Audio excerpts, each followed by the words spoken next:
Welcome back to the program. Right now I've got Alisa Magnotta with me. She's the CEO with the Housing Assistance Corporation.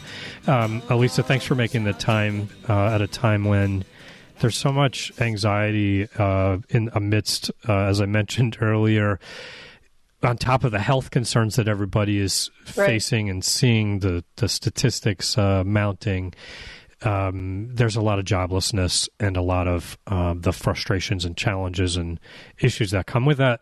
I wanted to have you on to talk about, a lot of people are naturally thinking about how am I going to pay my mortgage or my rent or whatever it might be in the midst of, maybe being laid off or having no income because their business is shuttered temporarily.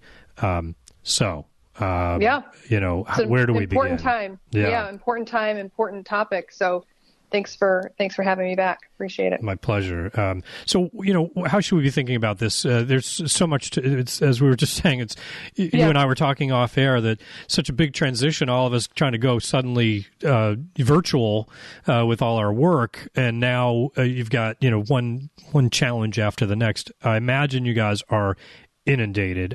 Is that the case? You getting flooded with calls and inquiries? Yeah, absolutely. March 13th, I decided then to take the company to make it virtual. So over that weekend, by Monday, we all worked over the weekend. By Monday, we had all 115 of us working from home, except for our 4 shelters. And we had a mitigation plan to reduce contact between our staff and our residents. Very good. And that was. Yeah, it was a huge undertaking. I'm really pleased though with the adaptability of my staff and our team to really respond. And just as a functionality thing, Alisa, were a lot of your systems virtual anyway, or was that a big adjustment? No. Huge adjustment. So we still have contracts with Department of Housing and Community Development, and many of their systems are paper-based, where we need to see the whites of someone's eyes and have a wet signature in order to process some of our applications and stuff. And I had to say, you know what, we're gonna ask for forgiveness, but we've got to do the right thing, and we have to keep the staff safe, the clients safe, and still process rental payments and requests for assistance. So not easy to do, I'm sure. Yeah. No, not easy. And so basically that first week, like that March 16th, people were scared. That's when the impact started to hit the community, and the news was really amped up about it. So markets were in a very fragile state at that time as well, just to part of that context in my world. Exactly. Yeah, no, exactly. And, people were running out and buying toilet paper. Yes. And, hoarding these things. No one was really thinking about rent at that point. Wasn't gotta have toilet paper though. That's right. We gotta laugh about these things, right? And you know what? I went to the store the other day, and the whole entire baking aisle is empty. Yeah. Now, who knew people baked so much? Huh? I know. Where'd all the bakers come from? It's crazy. Well, I was talking to somebody, and they said I think it was my brother's. Like, I couldn't get bread. There was no bread, so I went to get like flour, and there's none of that either. I couldn't bake bread. Yeah. And I didn't hoard the toilet paper, so I legitimately needed it, and I couldn't get it. I even went early to get to the store, so I had to borrow some from a friend. But it's come to tough times, Alisa. It's right? The things we have to do. But remember on March 23rd, all non-essential businesses were closed. Yes. And so that's when the layoffs really started. And so that's when the calls for help really started, and need for rental assistance. And we started getting, our calls were up 88%. In one day, we got as many calls as we usually do in a month. Wow. This week, they're just exponentially increasing as the days go on. And people are terrified. The unknown of, are they going to be able to go back to work? When are they going to go back to work? They all want to go back to work. Many of the callers have never even been in a situation like this before. Now, no fault of their own, business is shut down. They can't even leave the house. So let's scary. talk about when we're in this situation naturally, when someone is unemployed or their business is closed and they're facing, unexpected financial challenges. And we know that just the statistics are such that most families don't have the level of reserves that they probably ought to have for the unexpected. And so naturally people live, pretty close to paycheck, or the savings they have, it goes pretty quickly. So now they're facing the issue of saying, how do I prioritize? I've got to pay for food. I'm sitting in the house. I want heat, electricity. I want, certain things I've got to prioritize. And of course, housing becomes an important thing. They want to be able to keep their housing and they want to keep their rent. And yet, is that the first bill they should pay? Well, when you're so how do we think about this? Yeah, well, when you're in a quarantine situation and the cure for the virus is to stay home, people are scared. We start to realize the privilege to self-preserve and just wash our hands. A crisis like this really demonstrates the link between healthcare and housing, and how we have to make sure that we preserve housing for people, because when someone goes into homelessness, the trauma or the risk of going into homelessness, the risk of losing your house, there's a lot of trauma and stress that just have impacts and effects that are bigger than just whether or not they're paying their rent or the order of bills to pay. And economic ripples of this. Sorry, I thought you were done. Continue with your point. It's just I guess, like, even more than ever for those of us who are stably housed, I'm really struck with this notion that the doctors and the governor are telling us stay home. And so even more so, the importance of having a house that's safe and stable and clean, right, becomes amplified for all of us. And so, for those who are renters, most renters are economically vulnerable anyway compared to homeowners. Right. They're at a greater risk of having to move or of homelessness. So just because they make less, the jobs that they're in usually make less. So I have to assume that it's going to be a challenging time across the board when it comes to rents probably in a lot of instances are going to go in arrears. And landlords still have their bills to pay. And so the economic ripples of this will carry on, and I may not have work, but that rent is still going to eventually have to be paid. Even if I defer it to some extent, or even if I get permission to defer it, you know what I mean? So at some point I'm going to have to pay that, but I'm not going to have made up the work. Yes. It's going to be in arrears, and the landlord has probably their own mortgage to pay. Right. That may or may not be able to be deferred. So we're talking about now 2 households being impacted by, the loss of this job. And so, what kind of resources do exist, I guess? Let's start with that. Well, so for people who own a home or a rental property, there are forbearance programs, especially if the loan is secured federally. And so being in touch with their lender to figure out what kind of forbearance programs are in place. So whether it's a rental property or a primary residence, there are protections, and there are some programs that the banks are putting into place for homeowners. But for renters, it's really assistance. I mean, it's really got to be philanthropists and our towns and our foundations stepping up to mitigate a crisis in our community, and being that stopgap so that our society can stay stable and recover from this. Now, as great an organization as you are, you can't have the resources to have the quantity of people suddenly say, "Hey, can I have a little help?" Yeah. So how are you dealing with that, and how are you prioritizing that? How do you go about that consideration? So we currently run a program called Raft, which is rental assistance for families in transition, and it's a state-funded and program. And you probably heard the governor allocated $5 million more to that program. Our region, Right. Cape and Islands, will get about $70,000 from that $5 million, and that'll help about 17 families. Wow. So that doesn't sound like very great. much, but that's helpful. It's not very much. Yeah. It's not very much. $5 million And sounds like a lot, but 70,000 doesn't sound quite as much. So much. Yeah. So it's based on, density and population. Geographic, so it goes to the more, So, but that program is, we're expanding that program. And the other side of that is it really focuses on low income and extremely low income.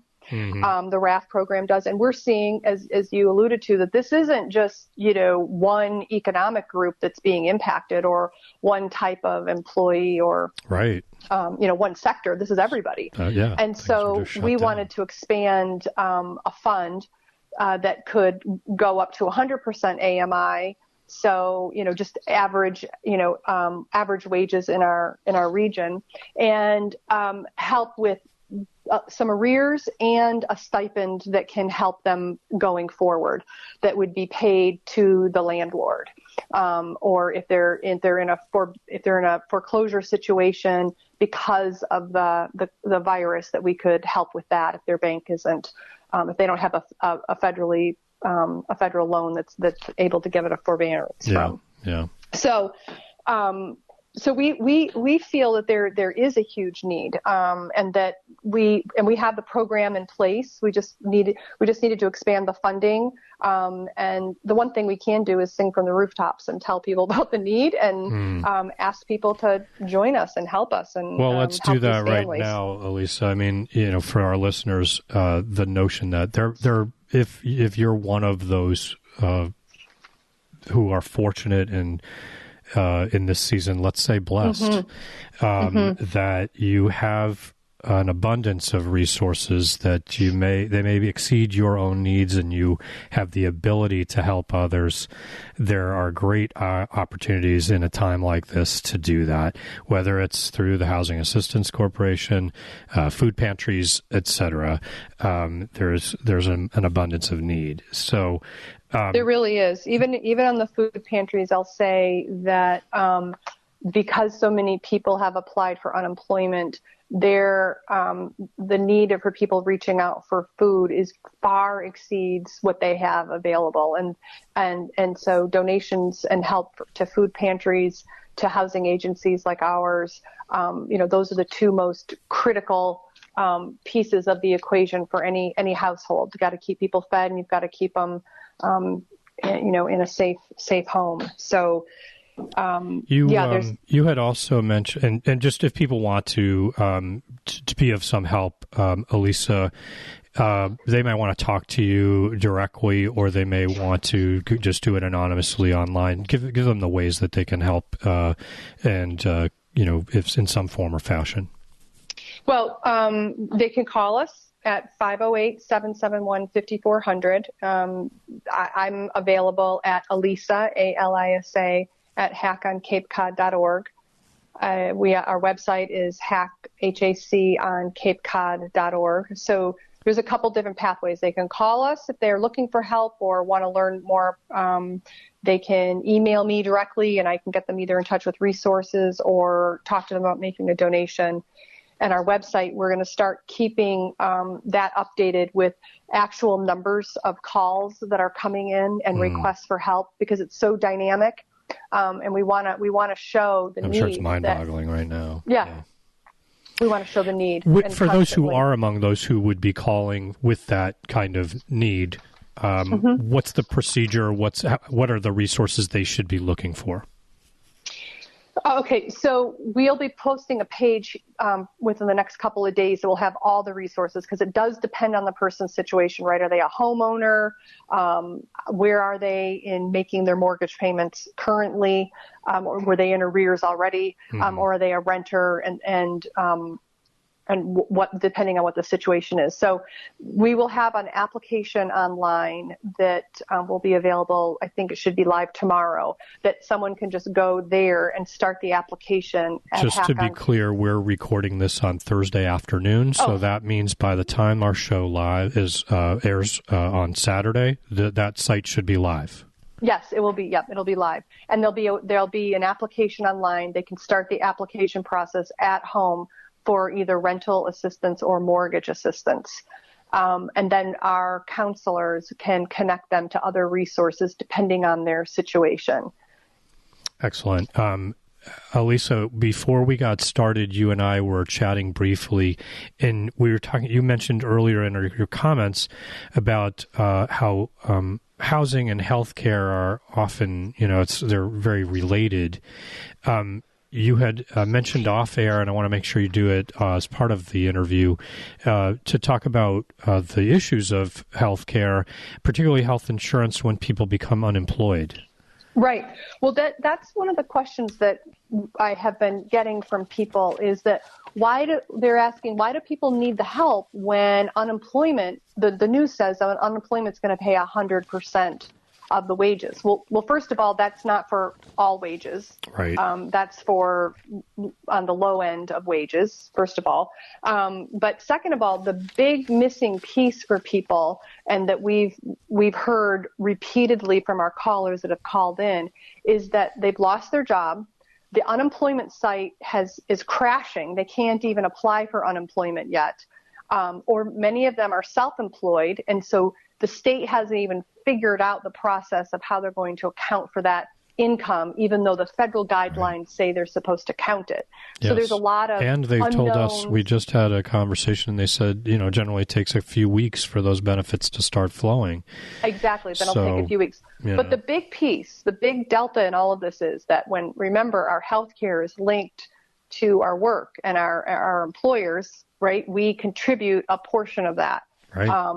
To pay their health insurance, the premiums. And so if the person's unemployed, now they're paying 100% of their health insurance. And so that can be thousands of dollars for a family that they didn't have before. So that's what we're seeing is one of the big impacts is not only the unknown of whether or not when they're going to go to work.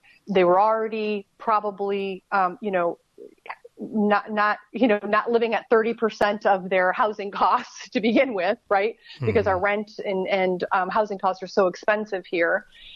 There's the variable of applying for unemployment is not happening for many of the people. And then layer on top of that now this additional expense to keep health insurance during a health crisis. They have to pay extra thousands of dollars to have coverage.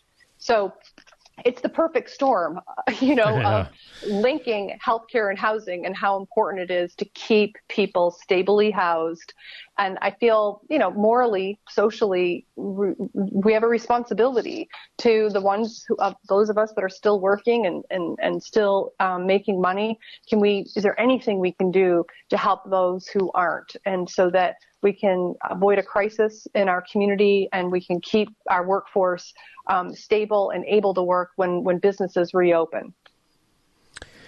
Well, you articulate the challenges we're facing. So many people are facing so well. So thank you, Alisa. And I want to make sure let's remind everyone again, what are the ways that they can access your website and contact your firm for help in the instance they may need some assistance. Yep. So our phone number is 508-771-5400.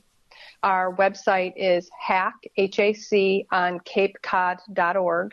We're all over on, social media with Facebook and Instagram if you're on either of those. And my personal email is Alisa, ALISA, at HACOnCapeCod.org.